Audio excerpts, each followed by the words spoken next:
श्रीराम. आता आपण 117वा श्लोक बघूया.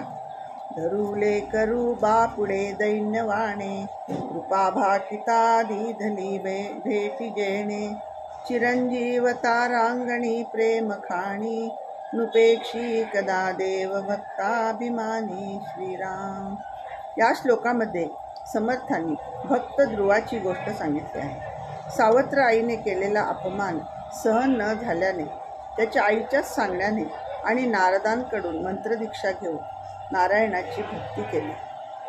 त्याच्या कठोर तपश्चर्येला प्रसन्न झालेल्या नारायणाने ध्रुवाच्या गालाला स्पर्श केल्यावर त्याच्या वाणीवर सरस्वती माता प्रसन्न झाली आणि नारायणाने वर माग म्हटल्यावर ध्रुव बाळाने त्याच्या दर्शनानेच धन्य झालो म्हटल्यावर त्याच्यावर प्रसन्न होऊन पृथ्वीचे साम्राज्यच दिले, शिवाय नक्षत्रमंडळाच्या केंद्रस्थानी अढळपद दिले.